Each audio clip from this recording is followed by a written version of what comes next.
Olá! Hoje a gente vai analisar um material, olha, fascinante. O relato da equipe MJ Beats sobre a primeira audição exclusiva aqui no Brasil do álbum póstumo do Michael Jackson, o Escape. Escape. Isso aconteceu em São Paulo, abril de 2014. Foi um evento assim super secreto no Museu da Imagem e do Som, o MIS. Tinha gente da Sony Music do Brasil, executivos de fora também. A nossa ideia aqui é tentar reviver um pouco a emoção daquele momento, sabe? Entender as primeiras impressões dessas faixas que eram inéditas na época e como o álbum foi recebido ali na hora. Então tá, vamos mergulhar nessa história. O relato descreve uma segurança assim impressionante. Celulares confiscados logo na entrada, nada de fotos nem pensar em gravar. E o álbum, bom, ele estava num único celular, um Xperia Z2, que ficava o tempo todo com o VIP mundial da Sony Music. Parece que nem o presidente da Sony Brasil tinha ouvido antes. Nossa! Essa exclusividade toda, o que isso diz pra gente sobre a estratégia por trás desse lançamento, hein? Olha, é bem interessante notar como essa estratégia, ela uniu diferentes partes da Sony, né? A audição estava totalmente ligada ao lançamento do celular Xperia Z2. Foi uma ação conjunta mesmo. Sony Music, Sony Mobile, talvez até outras divisões. Tudo para criar um buzz enorme, sabe? E o sigilo extremo.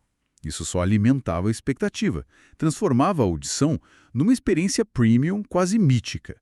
E, claro, promovia o aparelho novo, que ia vir com uma faixa do álbum Slave to the Rhythm pré-instalada. Uma jogada bem amarrada. E pelo jeito funcionou, né? O texto da MJ Beats conta que a reação foi imediata.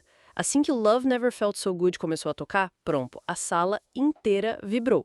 Eles descrevem um clima de aprovação geral, sabe? Tinha gente até arriscando uns passinhos de dança ali na hora. Usaram palavras como nostalgia, coleção de hits e o mais importante, pelo que eles disseram, sentiram a essência do Maicon ali bem presente. Pois é, e capturar essa essência, esse é o ponto crucial, né? De qualquer projeto póstumo que queira dar certo. O trabalho de curadoria, que nesse caso foi liderado pelo L.A. Reid, um produtor e executivo super renomado que escolheu e supervisionou as faixas, foi fundamental. O relato até menciona o cuidado com os vocais. Às vezes eles eram deixados quase a capela ou então bem na frente da mixagem. Essa escolha não é por acaso, né? Focar na voz é talvez a forma mais direta de conectar quem está ouvindo com a presença do artista. De trazer essa sensação de autenticidade que foi tão comentada na época. Faz todo sentido. Vamos então ver algumas impressões das faixas, segundo o relato lá da MJ Beats. Love Never Felt So Good lembrou a era Off the Wall, tinha umas cordas, uma pegada meio jazz soul. Uhum. Chicago foi descrita com uma batida forte, mais orgânica, e uns adlibs que eles acharam fantásticos.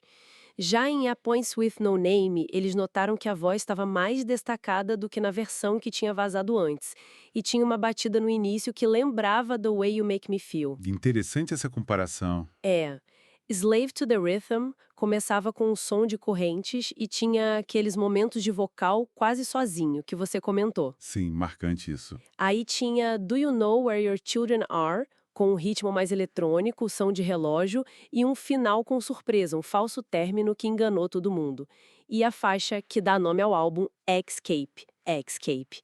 Começava com a voz do Michael falando Dark Child, tinha um instrumental pesado e fazia umas referências à demo original e até elementos da performance ao vivo de Working Day and Night. Percebe todos esses detalhes de produção, a modernização dos arranjos, as referências a outras fases da carreira dele, a própria estrutura das músicas. Tudo isso buscava criar um álbum que soasse coeso, atualizado, mesmo vindo de gravações de épocas diferentes. É um equilíbrio bem delicado, né? Como você atualiza o material de arquivo sem perder a identidade original, aquela sonoridade que os fãs reconhecem na hora. Exato, é um desafio grande. E a palavra que a MJ Beats usou para resumir a sensação geral ali foi catarse. Descreveram como um misto de saudade, orgulho, alegria. Como se aquele momento fosse uma confirmação, sabe? De que a música do Michael continuava viva, pulsando forte. É fascinante como a música tem esse poder, né? de criar uma conexão tão forte, quase física com a presença do artista, mesmo depois de tanto tempo. Sim.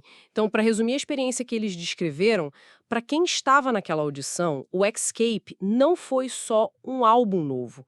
Foi uma reconexão poderosa. O relato deixa bem claro que a recepção ali foi extremamente positiva. Uma prova de que a magia do Michael Jackson ainda estava ali intacta. Uhum. E isso acaba levando a gente a pensar, né?